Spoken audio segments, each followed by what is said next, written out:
West Tigers fans, welcome into another edition of the Coaches Report with Adel coming in.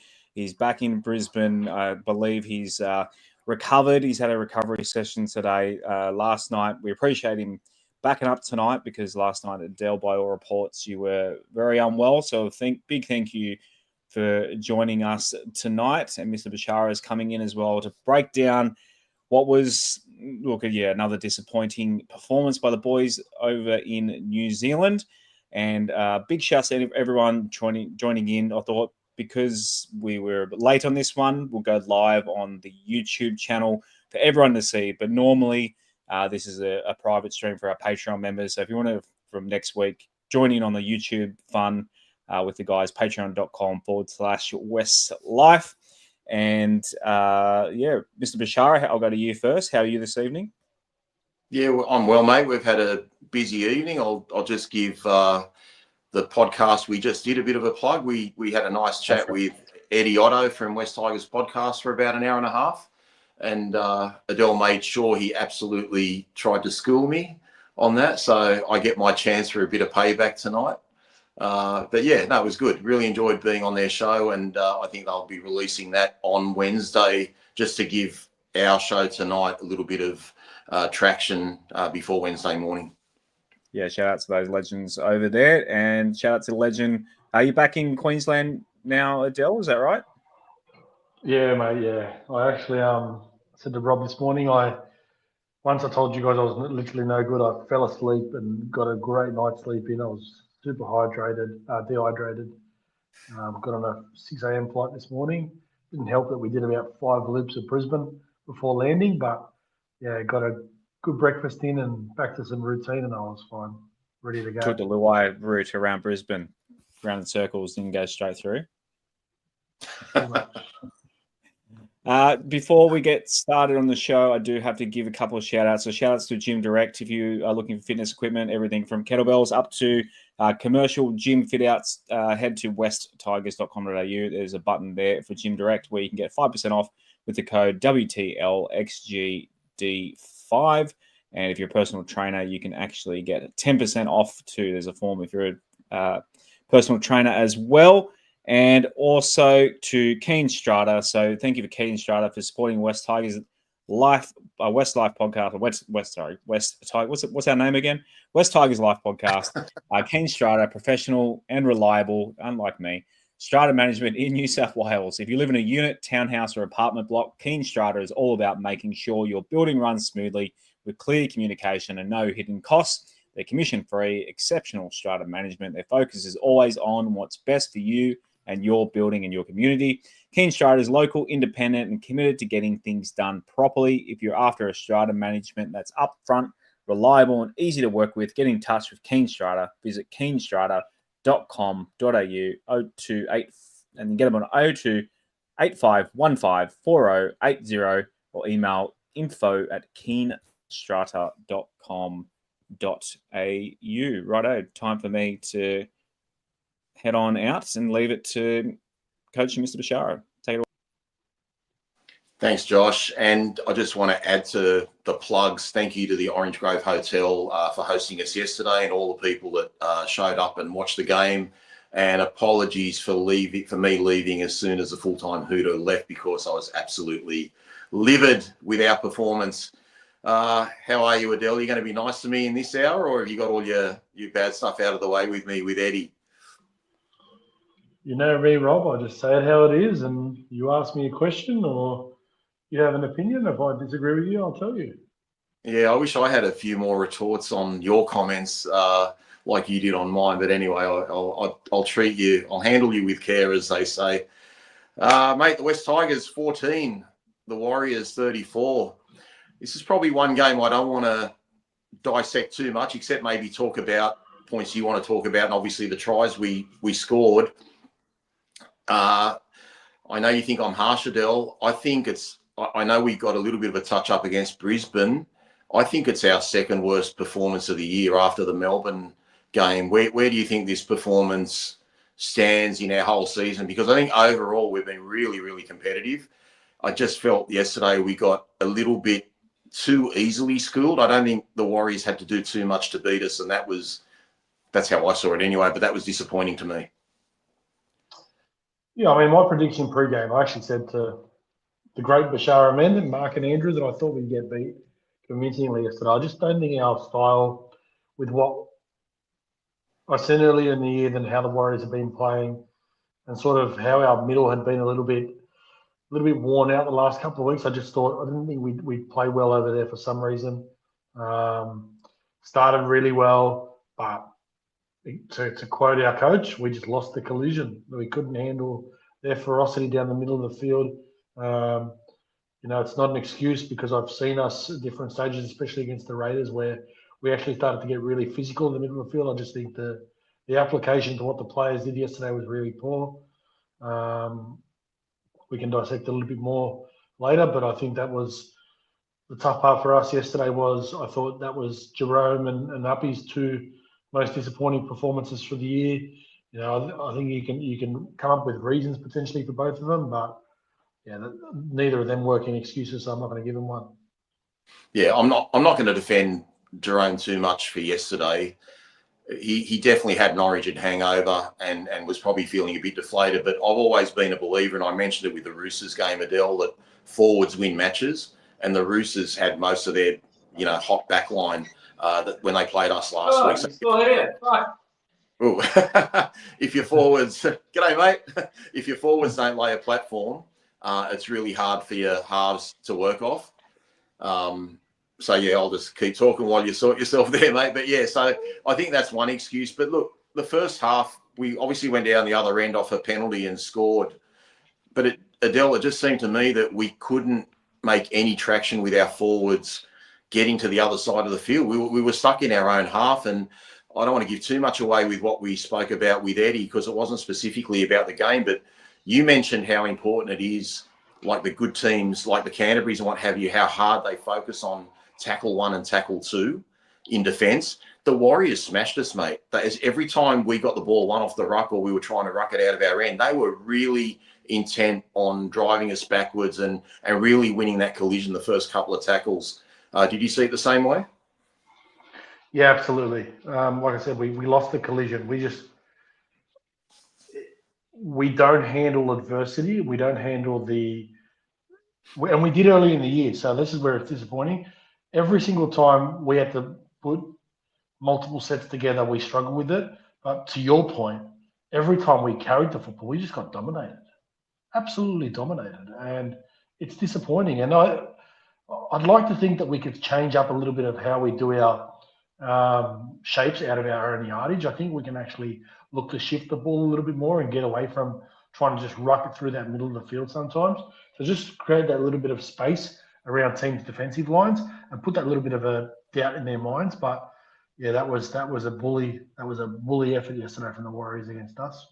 Yeah, it just seemed like you said, there should have been at least a plan B coming out of our end. Maybe, like you said, an early shift and then ruck it out, but just change the dynamics a little bit. They knew exactly what we were going to do and how we were going to play, and they really rolled us totally. That said, Adel, like if you just look at the overall first half, we were still in the game, at half time, and it was there that if you mounted a comeback, you could definitely get back into it. And I thought that the Warriors probably should have been ahead by more. They did get a little bit of what I'd call support from the referee. We had one particular bad captain's challenge that I don't know how they ruled that inconclusive, but look, I don't want to blame the ref on this, even though I think the ref was poor.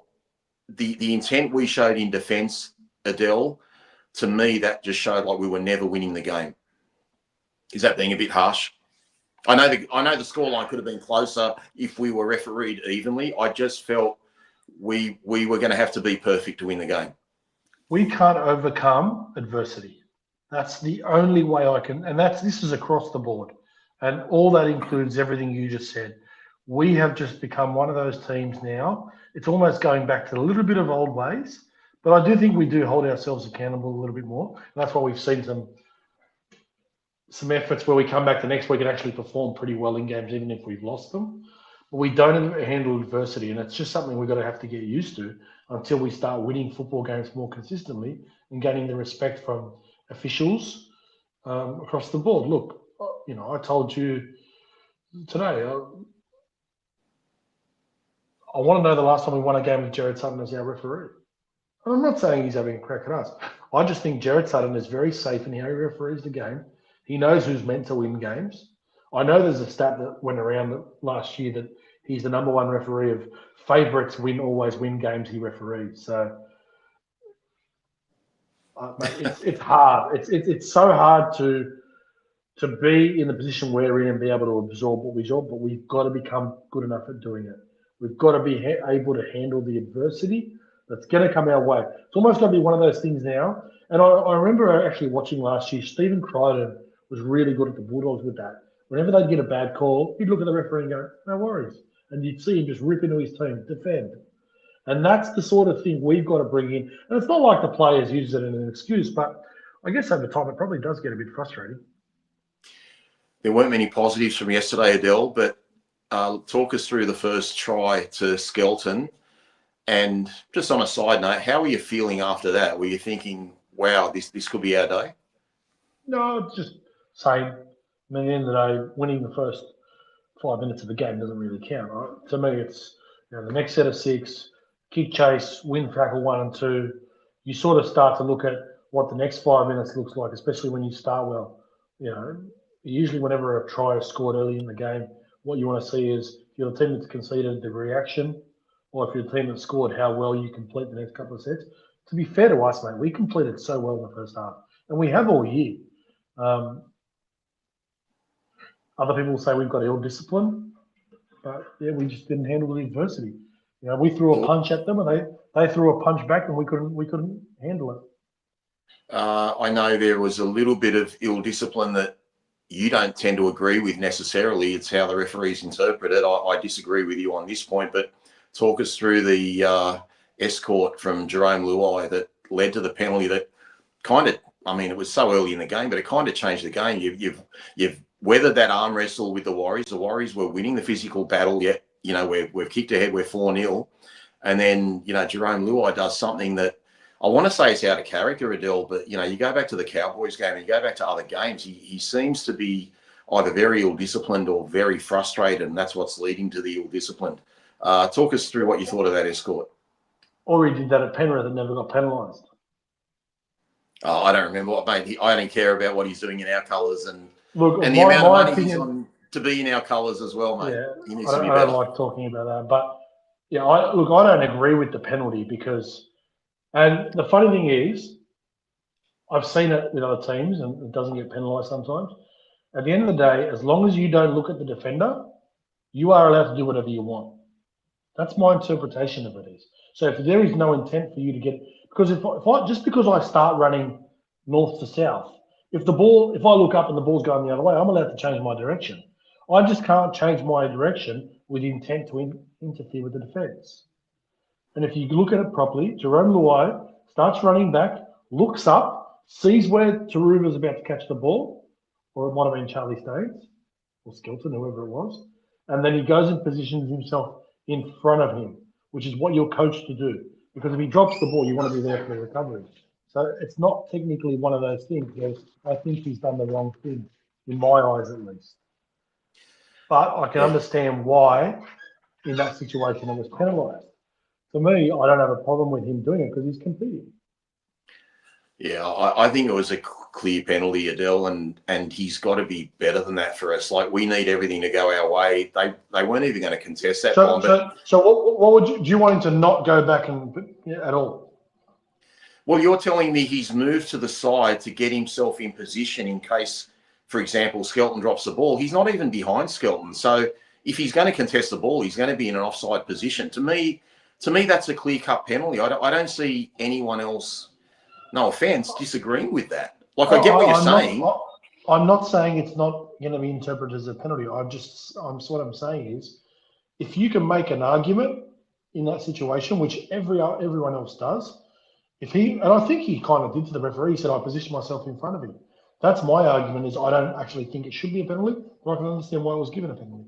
Okay, I don't want to talk about the Warriors try, but just because we're on this point, based on your logic then, would you say that collision where they jump up for the bomb and the guy's never going to catch the ball and takes out our player contesting the ball is legal? Because you think that's legal. Seriously. Yeah. Well, at the end of the day, he's running, contesting. If he's ever going to catch the ball, doesn't really matter to me. As long as he goes up, looks up at the ball, and goes for the contest. I know it looks ugly, but unfortunately, that's the rules. Well, he's gone into our player before he's looked at. I mean, just because he looks up at the ball, he's at the drop zone. So to me, as long as you're in the drop zone, you're looking up trying to catch the ball. It's not his fault that our player's also in the drop zone as well.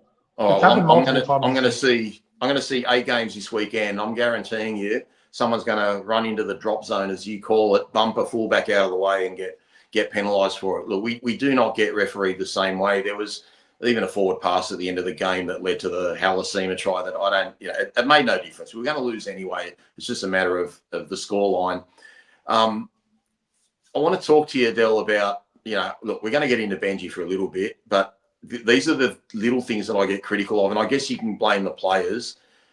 Charlie Staines' brain fade, 70 seconds, I think it was, thereabouts before half-time.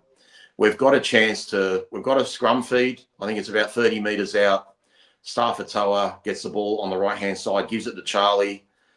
And Charlie backs himself, I guess, to beat the guy. I think at first he thought he was going to beat him with speed. Then he realises he's going to go over the sideline, so he has to kick it. That's a huge opportunity to narrow the lead that the Warriors have. And instead we just threw it away. In fact, we had to make sure they didn't score on halftime. Don't disagree. I think it was a brain dead play. I don't think it was Charlie Staines on that. I think it was Staffatoa. I think you know what? Actually, I do remember this. I remember thinking this at the time. I actually think that was premeditated. I think they thought, and they got it wrong.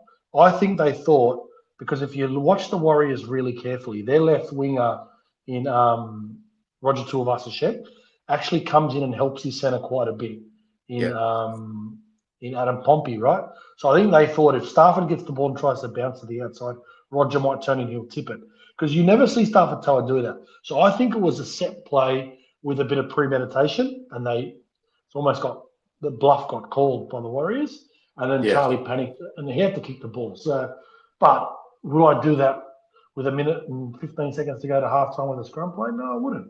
I'd almost prefer you to do what the Rabbitohs did the other week if you're going to come up with something like that. And if you think Roger's going to be a little bit committed, get the ball to a half and kick it behind him on tackle one.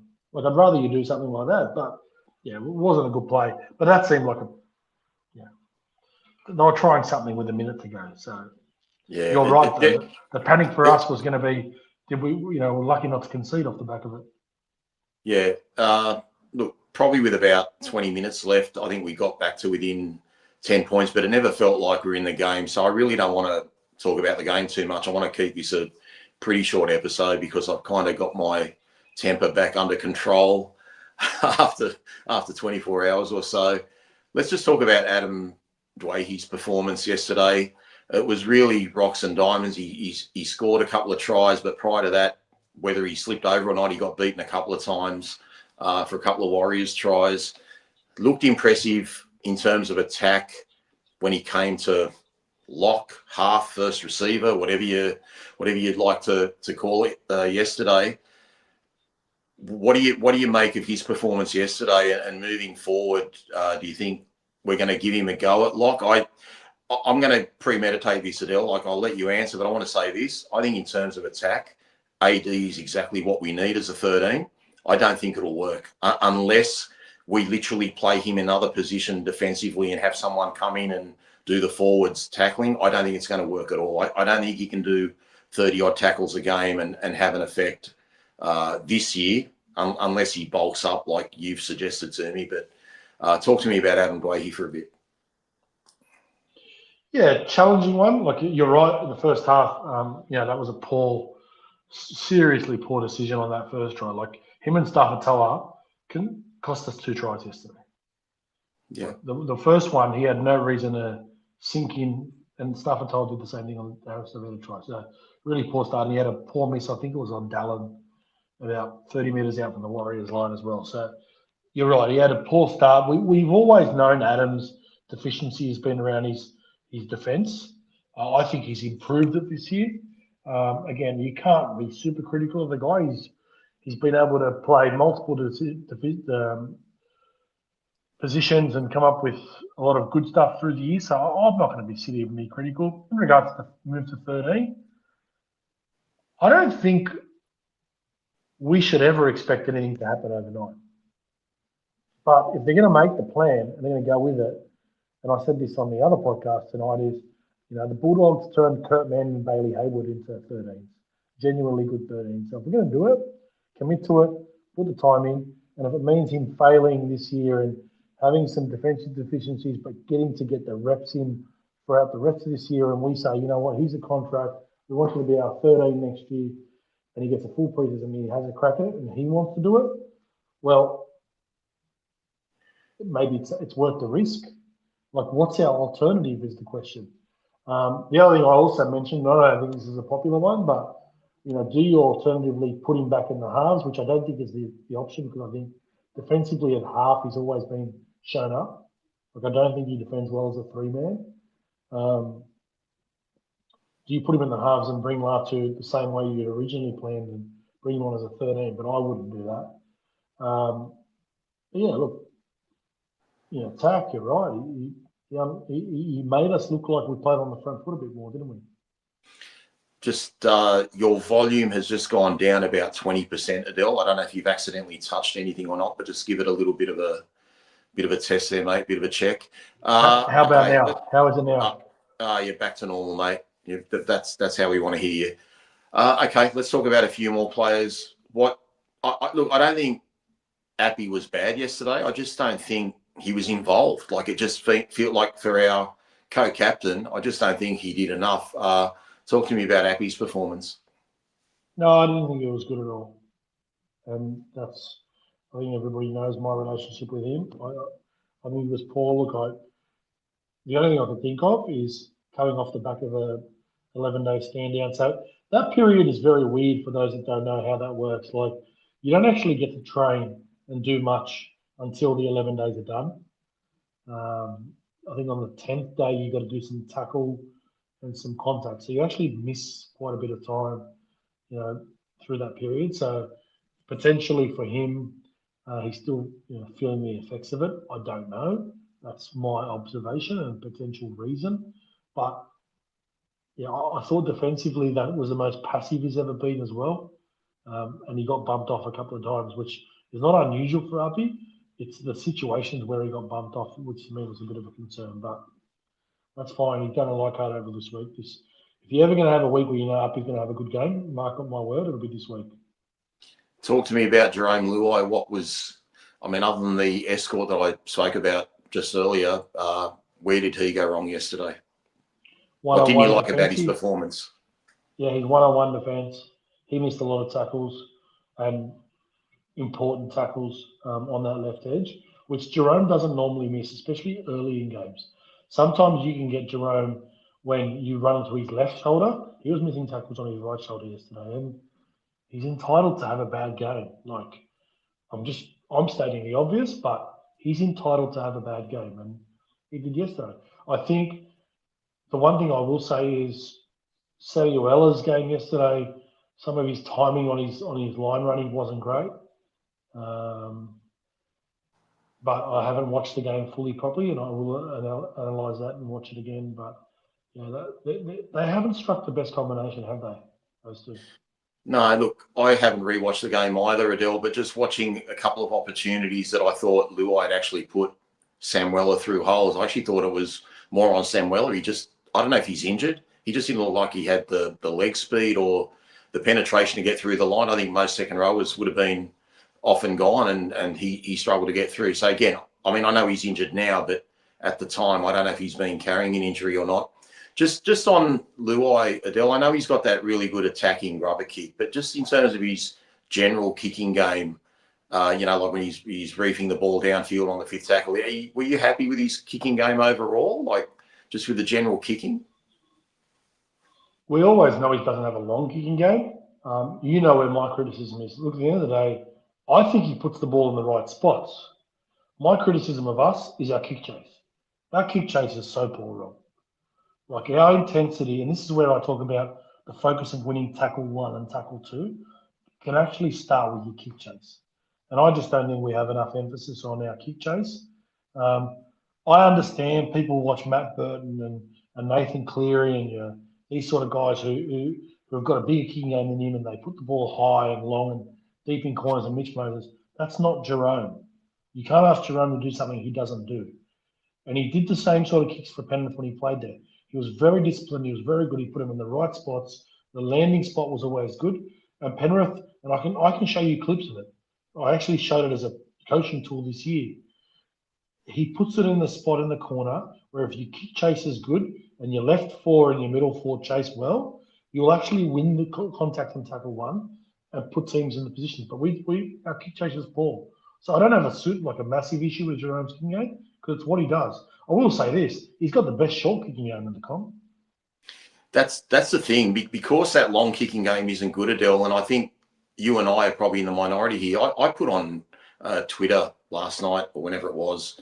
I think that Adam should be in the halves and Latu lock just for the rest of the games. Like Latu's our 7 moving forward, but if Adam's in the halves and he's on the right side of the field and Jerome's on the left side of the field, you cover that kicking game more. And I know Adam's got a much bigger kicking game, and Adam just looks better when he's got his hands on the ball. And I know we've got a lot of Doueihi haters out there, but at the same time, Adel, as much as I want that to happen, and rightfully so, it looked like Latu was a bit confused with his role once Adam came on. Like, that's why I thought Latu was lock. At one stage, Adam gives it out the back to Latu running onto the ball like a running forward. So I think Latu kind of got a little bit lost with all that positional stuff as well, which is fair enough as well.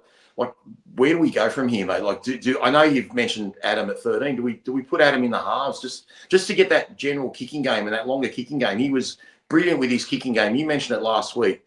The kicking game that he put on against the Roosters, particularly in the second half, that really helped our team. And when you've got a team struggling for yardage and struggling to defend, I mean, every sort of advantage you can get from every extra metre from a kick is worth it, isn't it? It's worth it when that kicking game is good for you when you're ahead. When you're behind in games, it doesn't really matter.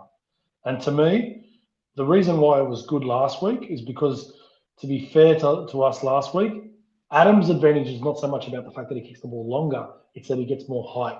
So it's more hang time for our chasers because of the fact that our chase is so poor.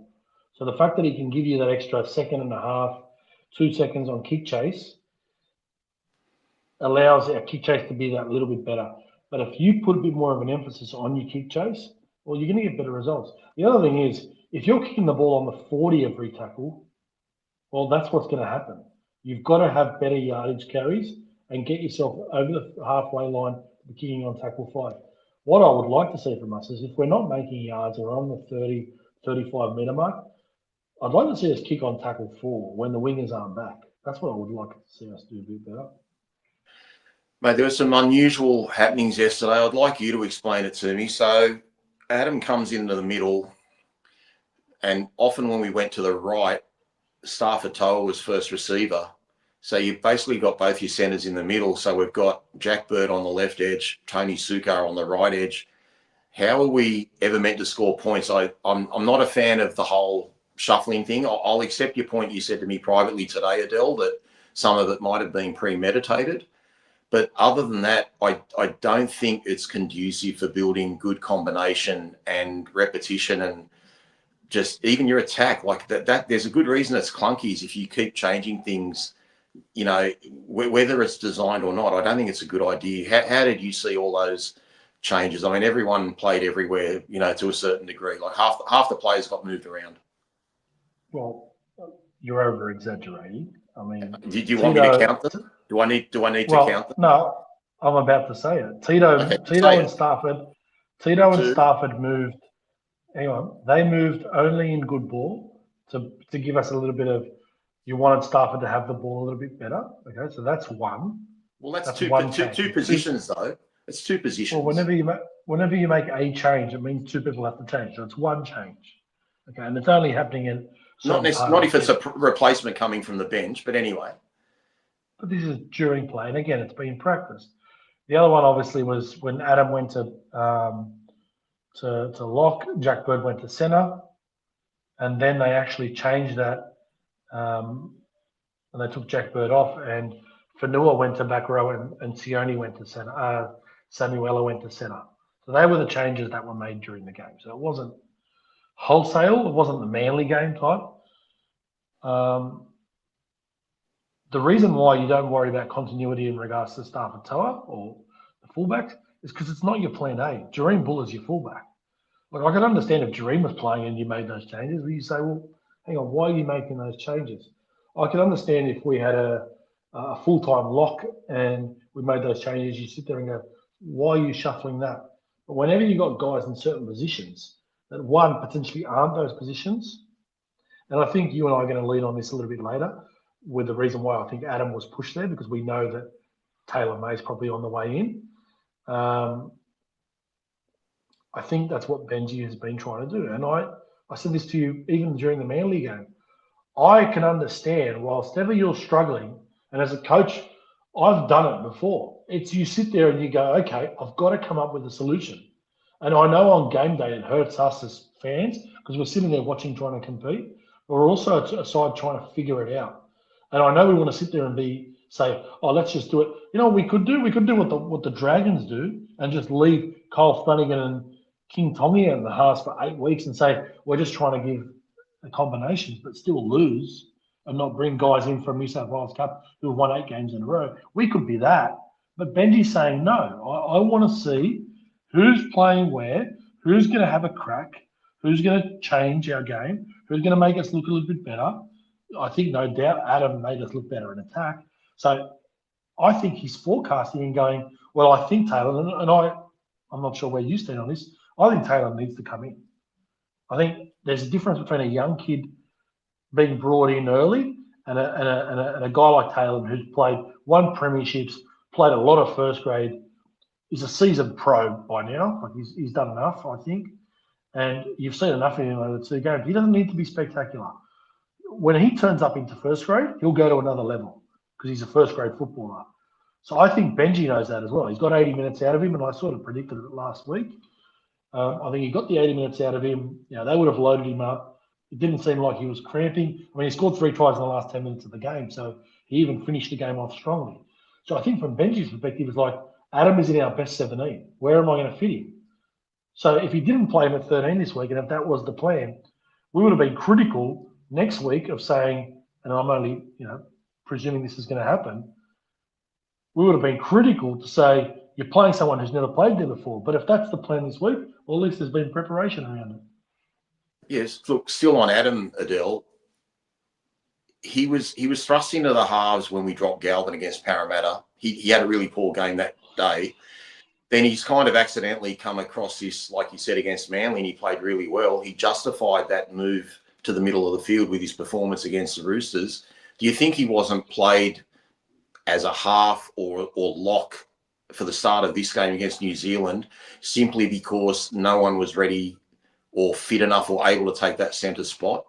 Was it literally like, I better plug the centres? Not that he plugged it that well in the first half, but was it a case of, I'm going to stick with that? Because after watching what he did against Manly and in my opinion, he was the best player on the field against the Roosters. I don't see how he wasn't in the halves this week or even playing that ball playing 13 role. No, look, you would have had to pick Luke Lally at centre again or taken the risk on Taylor early or played a Macasini. So I think Benji was doing the responsible thing from a team perspective. And then, there must have been a plan. To me, there's no way that because Adam looked so comfortable when he got there, he almost looked enthusiastic as soon as he went in the middle. So I reckon there was a pre-plan. No, because you've got to commit to Jerome and Latu now. You must commit to it. I don't care, and you will. I don't care if you lose every game for the rest of this year. If they're your halves, you're sticking with them. Because you've got to start to think about the consistency you're talking about if you think someone is that person. Well, isn't it Benji's job to win games though this year as opposed to next year? I mean, I hear you. I get you. I'm talking specifically about the halves and about once you commit to that, I think, especially from Latu's perspective, I think we'll win. I think we'll win football games, Rob. Like, I'm not the same as a lot of other people that when we lose a game, and I'm going to have a crack at our fans at the moment because it really did disappoint me the last couple, since I've become back to being normal, reading some of the comments and especially about Jerome, like it's pathetic as far as I'm concerned. We're allowed to be fans, and I'm a fan just as much as anybody else. Like, I'm actually not an expert on, you guys call me coach, but I'm not. Like, I'm a fan more than anything. Some of the ways we carry on about the players after one loss or one bad performance is the reason why the club is where it is. Like, because we knee jerk our reactions to things. Like, I'll say about you, Rob. Like, I think you've given time. You don't criticize. If one thing happens, you start to criticize. Yes, your emotions go up and down, but that's what you do as a fan, right? But for example, I know you're criticizing Benji at the moment. You didn't criticize him after our first loss or our second loss. It's been over a period of time. Whereas I think there's people out there that have just gone bang and ripped in, or for example, people have just been sitting at home and not saying a word and don't like Jerome Luai, and all of a sudden he has a bad game yesterday and want to start ripping in. Like, I think we've got to be a little bit more supportive of the fan base. Well, look, let me defend those fans for a second, and I'm coming to you purely from a fan perspective.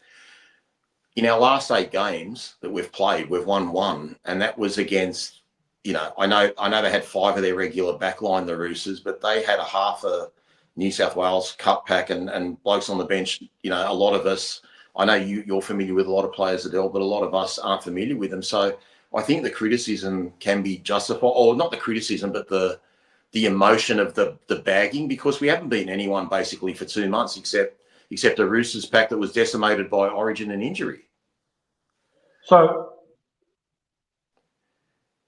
let's try to be as respectful I can, because this is really. No, hang on a sec. I'm going to let you go, but why don't you, with what you're about to say now, you said you want to address the fans. How about you do it now? Well, any fan that tells me, so if Jerome Luai played last week, do you think we would have lost? Like, it's there's people out there saying Uppy and Jerome. Like, the reason why, like, this is how brain dead people are, and I'm sorry, I'm ripping in now. This is how brain dead people are, considering what those guys have been able to do. One, for our club in Uppy, and then 2, what Jerome's done and played Origin. I don't care what you and I have differing opinions on how he performed in Origin. If you think we would have lost that game last week with those guys playing, you're a moron. Like, I don't care what you say to me. You are an absolute moron, because they are class personified in regard to footballing ability. They are entitled to have one bad game. They influence. Uppy won us a game on his own this year. So anyone that thinks that having him in the team is a negative, for example, is a moron. Am I being harsh, Rob? Or am I being? I think you're being harsh from the sense that you're not, and I know you're a fan first. You're not. The frustration is not gelling with you. I get where you're coming from. Like, you just can't bag players after one poor game.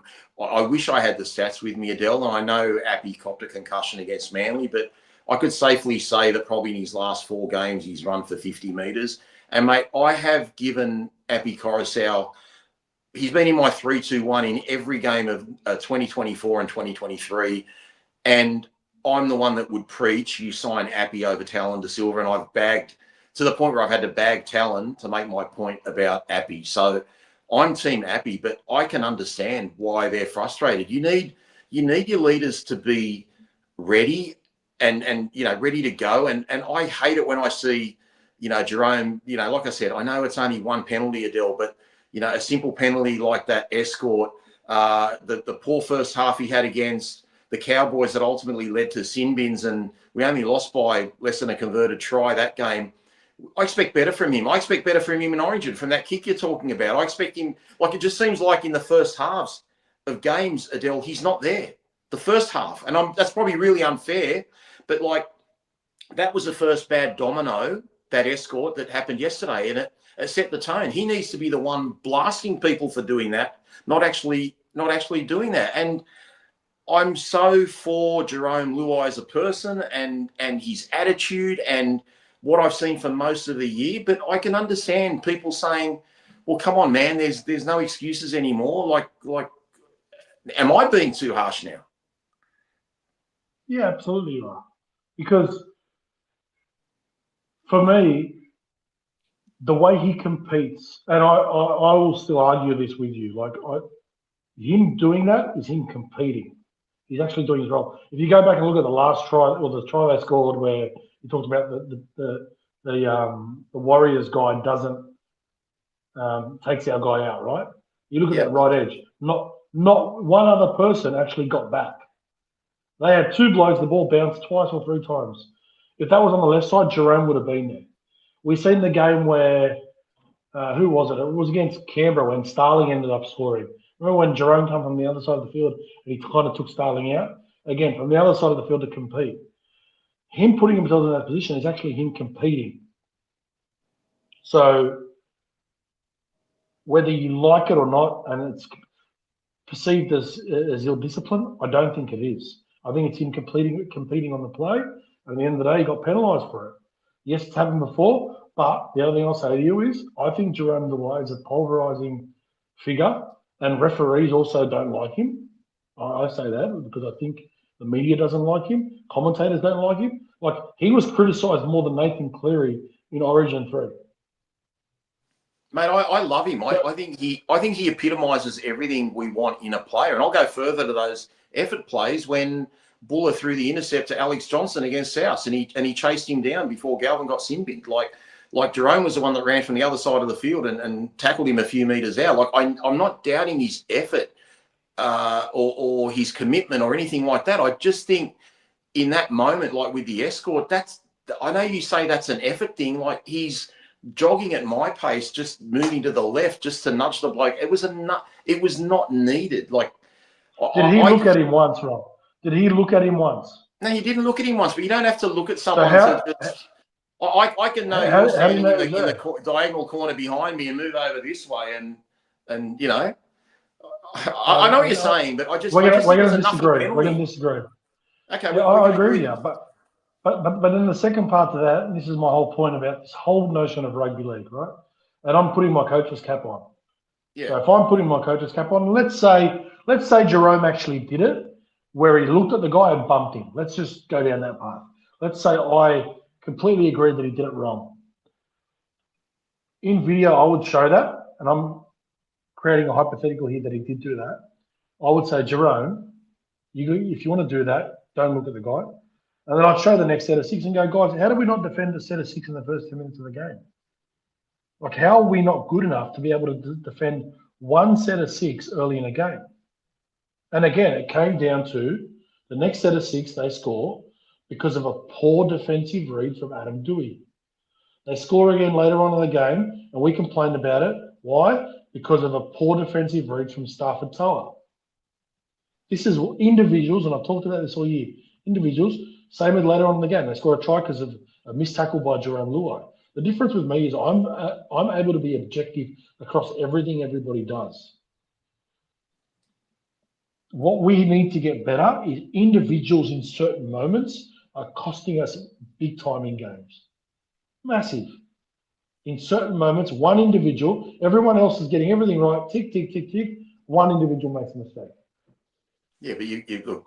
I mean, again, that the Doueihi missed tackle wouldn't have happened if we didn't have to defend that sit. Anyway, look, we'll probably go around in circles on that all day long. I'm not going to go there. Any players you want to touch on? Like, I've mentioned the main talking points. Are there any performances, good or bad, that you'd like to touch on? I will say one positive performance in my eyes, but again, you might disagree. I thought Terrell May was really good again yesterday. I think a lot of his good work gets unnoticed, and maybe with Alex Twal a little bit. I thought Alex was good, and Sione when he came on. Again, Adel, I don't know why Sione's not starting and Fanua coming off the bench. I don't know how that works, but again, I'm not the coach. You're not the coach. Benji's the coach. No, I'm actually the opposite of you now. Like, I'm glad Sione's coming off the bench because Fanua hasn't been playing well. So I think you need to have, if Sione's our best middle on the, like if right now, and I agree with you that Sione's actually playing outstanding. If Terrell May's, what you want is Terrell May starting, Fanua with him, Fanua comes off, Sione comes on, and actually should keep us going. So I actually don't Like, I had this conversation with someone at a different level, at NRLW level last week. This whole notion of starting in rugby league these days is no longer what it used to be. It's an interchange game. So starting games doesn't make you the best player. Like, you don't in the middle, you don't always have to start your best players. So I like I've said on numerous occasions, I don't think we should start Terrell May. I would have loved Uppy not to have started last week. I remember saying that about Tristan Hope starting the game. Because again, we used two interchanges. And this is where, again, as a coach, I sit there and I go to the meeting this week and I go, look, if we're going to play Tristan Hope, let's start him. Let's use one interchange. Let's take him off after 20 minutes and Uppy can play 60 straight, which we know he's capable of doing. That way we only lose one interchange. Because yesterday, in yesterday's game, we made our 7th interchange. I'm just checking it here. With 17 minutes to go, we made our 7th interchange. And that was getting Uppy back on. So I almost think if you're going to play Tristan Hope as a hooker, I'm starting him. Or if you're not starting him, you're finishing the game with him. Because I don't think we can afford to make two changes, use up two interchanges with our hookers. That's especially if you're not going to play Terrell May 80 minutes. Like, either someone plays 80 minutes or you change up how you do your hooker interchange. And I think Tristan's shown that he can start. I don't think Uppy has to start. There might be the odd game here and there. Like this week at Leichhardt, I'm like, nah, it's Leichhardt Oval. We know Uppy always plays well there. I think he will turn up. He'll be fresh. He'll be excited. Let's start him this week. A little bit of a difference, right? But I think we've got to be a little bit more versatile in how we approach our middles, and a little bit of unpredictability. Like if you didn't start Terrell, I wonder whether that'll change a little bit what the opposition does. Any other players you'd like to talk about, mate? Not really. No, I didn't. Sione was really good off the bench. I thought other guys played okay, but no one stood out for me. I think it was a poor performance. All right, let's talk about the coach. Mm-hmm. I'm not going to interfere too much with you, mate. I'm happy for you to defend him. I'm convinced now he's not the right guy. Whether he's here for another 18 months or not, I've seen enough in the Manly game. I've seen enough yesterday. I've heard the same rhetoric put out in different press conferences, and nothing seems to change. I hear him say we're going to address ill discipline, and then the same players do the ill discipline every week, and I know that's up to the players. So I'm going to let you have the floor and defend Benji Marshall. But before I say that, I just want you to know, when I get caught on video committing a crime in full view, you're going to be my attorney. Okay, I want you to know that you're the ultimate defender of. I think you're the ultimate defender, and you're going to defend Benji again. And I'm not going to agree with you, but I'm going to let you say why. Why should Benji Marshall be our coach for the next 18 months? Well, you know what? This is not even about defending him or talking about who should and why he should and why he shouldn't. At the end of the day, I believe that the things that are his strengths right now is really positive for our club.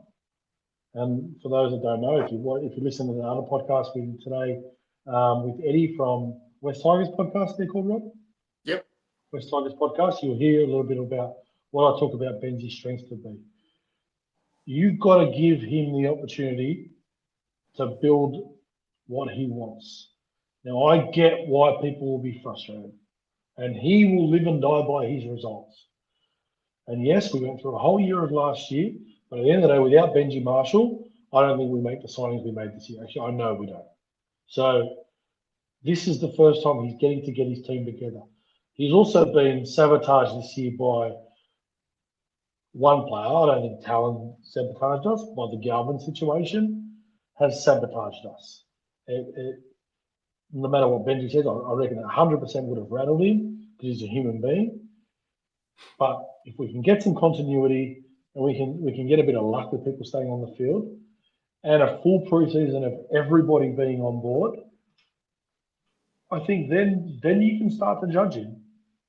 Honestly, that's all I can say around Benji right now. I can make enough of statement to say that at this stage, he cannot be fully judged on what he actually wants the team to be or look like because he hasn't had the opportunity to. But regardless of that, it's still his responsibility to make sure we are improving and we are winning or competing in football games and winning football games. And you know what? Like, the easy option is to say he's no longer the coach, he's no longer good enough. But like I said previously, if he's not the coach, who is? Okay. Until I know there is someone devil's else. advocate. I'm going to play devil's advocate. And I know it's a hypothetical, Adel, so you can't actually give me the answer. But if we come last, will Richo honour his word and keep Benji on as coach next year? You know what you should do, Rob? ss.richardson@westtigers.com.au. Mate, Neil, I'm telling you, I wrote the longest email in my head last night and it was going there. And I'm just not in the frame of mind now, Adel, to fight about it or argue about it. And this is my biggest problem with Benji being the coach. It's literally like one of my favourite players ever that I love, but as a coach, I just want to bag. And it's not a good position to be in. I'm not gonna blow his trumpet when I just don't think he's got it from an X's and O's point of view. I really don't. And I guess time will tell. And he got thrust into it after they got rid of Sheens and all that sort of stuff. But I think you've either got it or you don't with that tactical stuff. And just the constant shuffling of positions. Like, put it this way. With Sunday's game against the Gold Coast, obviously I want to win. I be cheering the team and Benji and Richo and everyone. I want them to get the win. But honestly, even if we beat the Gold Coast, like, they're an absolute freaking mess. Like, we've been told they're going to lose Hasler at the end of the year. They've got a good roster that never performs to their capability. And even if we win, I'll be happy 4 points clear of the bottom if we do beat them, which would be them. But what's that even achieving? We're going to say, oh, we're back, we beat the Gold Coast, just like we're back, we beat a half-depleted Roosters. Like, I'm at the point now, Adel, where I don't know, I'm just kind of logging off emotionally. And to be fair, I've used a lot of it the last 24 hours, mate. I've been contemplating what I want to do with season tickets next year, and I don't even want to go to Leichhardt, mate. I actually don't enjoy watching the Sheensy shuffle with the positional stuff. And maybe that's just being a little bit emotional or getting carried away. But Adel, I actually don't want to go to the game, and I probably won't. Yeah, and you're entitled to that. But look, from my end, and this is potentially the only piece of advice I can give everybody is you cannot. You know what? I feel like a hypocrite saying this because before I learned and grew as a coach, I used to be the same. Where my emotions went week to week. You got to understand the position we're in as a club. Like, to me, I will react to our season properly as a whole at the end of the year. Like, we're in that position now where you've got to do that. Because you know what, Rob? You and I, both of us, I can look like an idiot as well. For all we know, how do you know we don't win the next 4 out of the next 8 games? From what I saw. I'm not saying that's success, that's anything. But the alternative is we lose every game from now on, and then I look like an idiot. So I try to not to put too much, because like you just said, then I haven't at any stage said Benji is going to be the long-term coach or is going to be the long-term solution. All I'm saying is right now, I cannot clearly say to you that he has 100% shown me that he's not the coach. And for what we've got right now, he's the coach. See, the other bugbear I've got, Adel, and again, I absolutely love these players. I love Appy Coruscant. I love Jerome Loy. I love those guys. But this notion that there's a lot of fans, and I guess they're right to be fearful of this, a lot of fans out there are concerned that, if you sack Benji... Stop. Rob, stop. Because I know what you're about to say. Hang on. I know what you're about to say. What am I going to say? You don't know what I'm going to say. No, because you've told me this privately. And I don't want you to say it because I think it's unfair.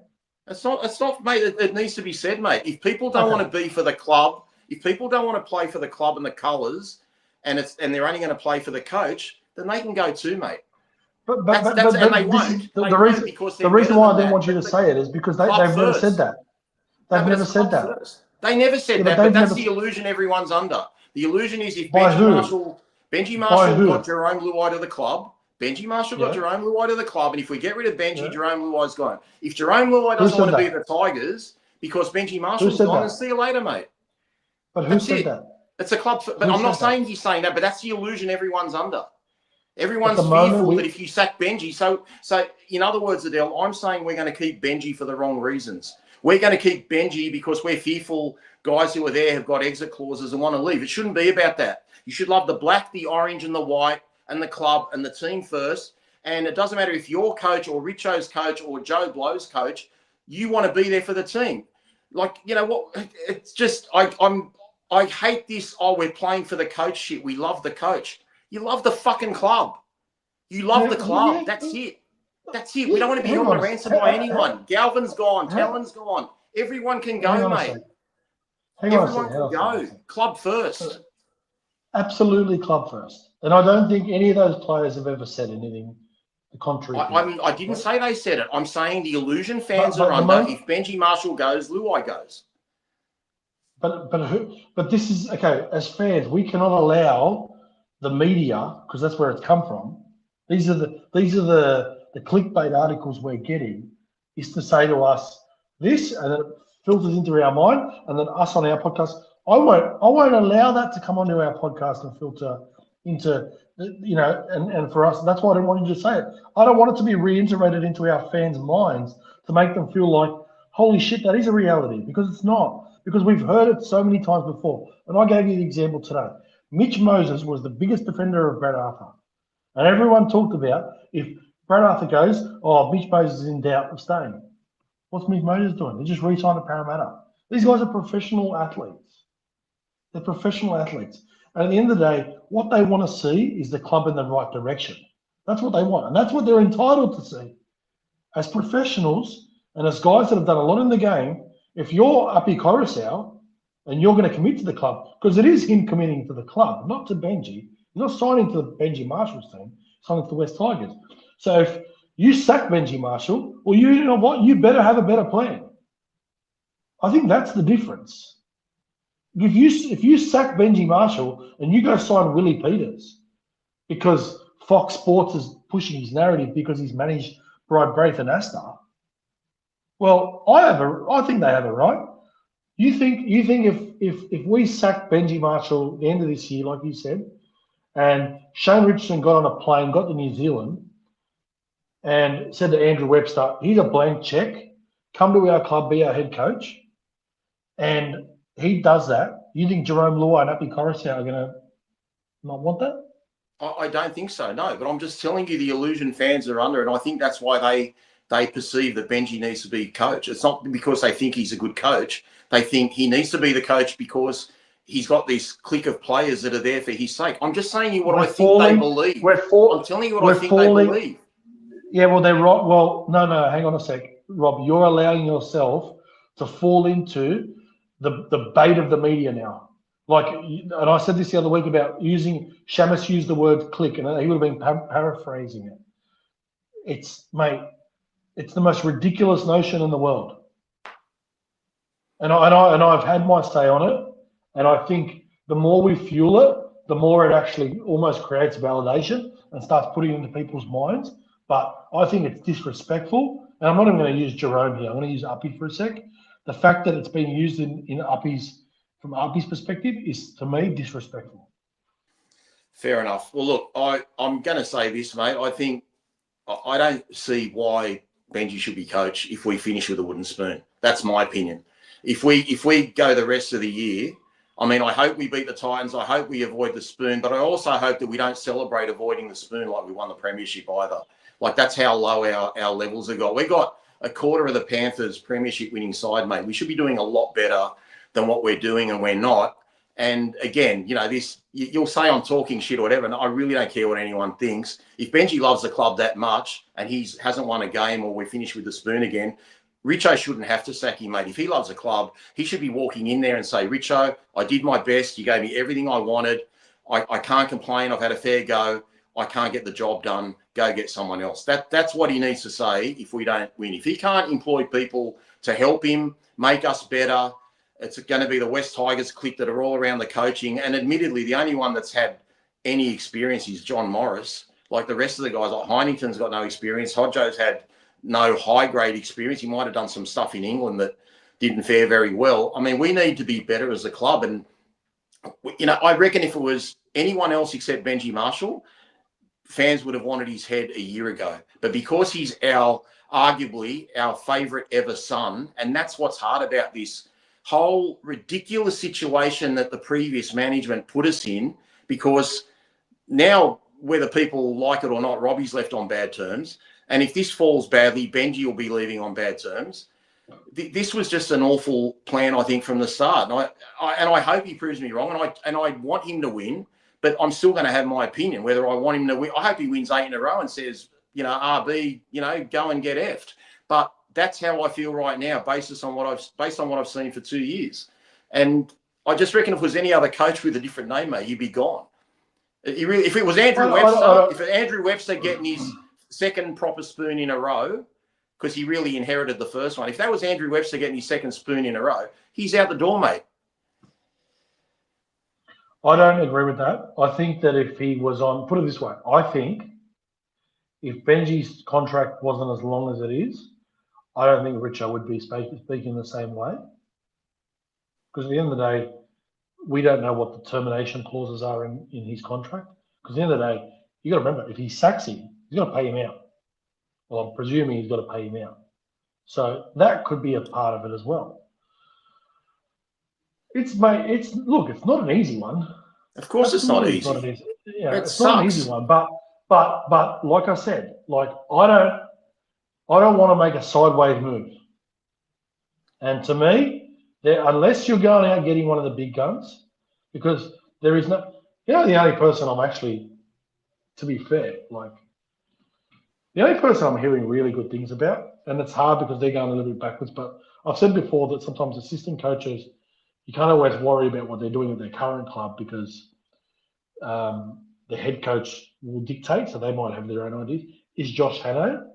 But you know what? I don't even want to talk about other coaches because I think it's disrespectful to Benji, and I'm not going to do it. Okay, but just on that, because I was actually going to bring his name up, and not for the head coaching role. What about bringing him on as an assistant to Benji? Who's that? Josh Hannay.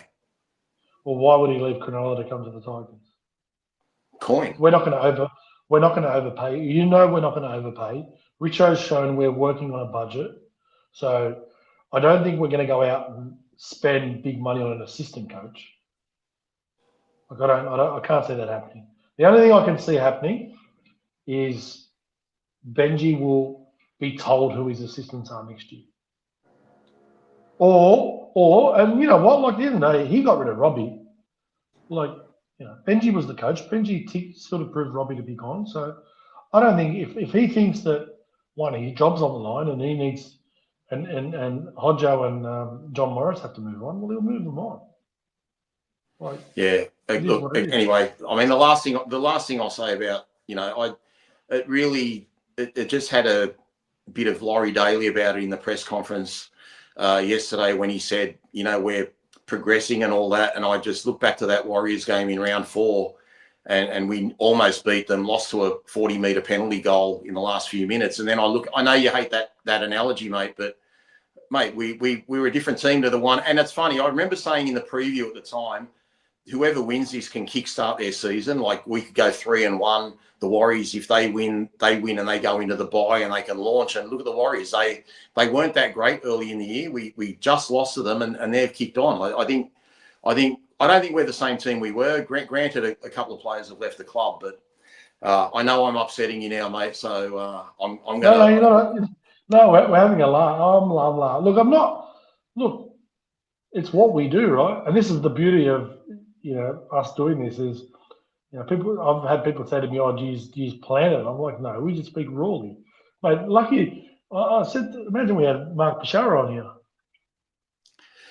Mate, I'm being honest. Like, except for probably the last 2 or 3 shows, I think I've tried my hardest to just let you go and be a host and not try and clash because I know these things will go for too long. But yeah, I think people have wanted a little bit of pushback. Again, I'm going to reiterate this. I love Richo. I love Benji. I love the club. I love the team. I love the colours. I'm just not happy with where we are. I think we're better than that. And I think we need to be better than that. We talk about all these fucking standards and systems and this and that and whatever. I'm going to mention a point you said, Adel, privately, which is nothing bad. I said to you, the Warriors were missing half their spine and Mitch Barnett. And you said to me rightfully, you said, Metcalf and Nickel Clock said they're not superstars. They just had guys like Tuapiki and Boyd just slot in because they're system players. They know their system. What's our system, mate? Our system is the fucking juggling act. It's the musical chairs. And it's got to change, mate. I know you got to find different ways and strategies to win, but like honestly, I don't know what I might put a paper bag over my head if Adam starts at centre this week, given how he's played 3 weeks in a row in the middle or 2.5 games. Okay, like if he starts at left centre, it's got to change, mate. You got to know who you are eventually. You got to know what and mate, find out at training. Why do you have to do it on game day? Why are you experimenting on game day? Find out. Like, do you? Because last week we didn't have Jerome Law training, and Uppy wouldn't have trained till later in the week because he was coming back from an HR. Mate, there's so much more to it than.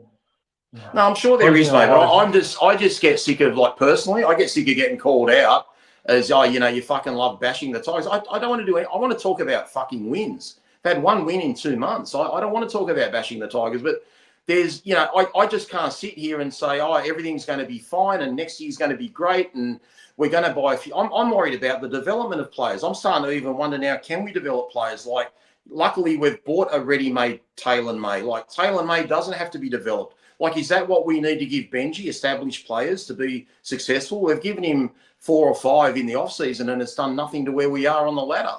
Like, we could end up on the bottom again. I just think at some stage, the tough decisions are going to have to be made. And we've been through it all before and it might have to happen again. But look, hopefully the Gold Coast is a win and it leads to more wins. But honestly, Adel, if we win this Sunday, it means absolutely nothing to me in terms of that we're okay. We're playing against another struggling club like Manly, who Seabold is probably 1 loss away from getting sacked, and we lost to them. We got towed up by Manly. I'm going to stop ranting, mate. I'm going to stop ranting. You're going back. When you go back to Manly, I know you're starting to lose it. I'm losing it. All right, mate. Let's end it there. I want to thank you especially because I know you were genuinely sick. I know you weren't hiding from a pathetic performance yesterday. And I want to thank you again for doing the West Tigers podcast with Eddie Otto. Give that a listen, guys, on Wednesday this week. And they put a really good pod out last night with, I think it was Gary and Eddie, and I can't forget Nick. So give them a listen. And we'll be at the Orange Grove on Wednesday to preview the Gold Coast game. I'll try and bring my happy face, which will be pretty hard to do. This man with the headphones will make a cameo appearance for 10 or 15 minutes and tell us how we're going to beat the Titans. And, just have a good week. Have a better week than how my week started. And we will see you on Wednesday night. Thanks for listening to West Tigers Life Podcast. What a great show. Love that Rob Bichara. Check out all their episodes and content at westtigers.com.au. What great content. Watch Coach's Report with Adel live by joining patreon.com/WestsLife. What a great deal. Join their Discord as well. Wow, fantastic. Please grab that subscribe button by the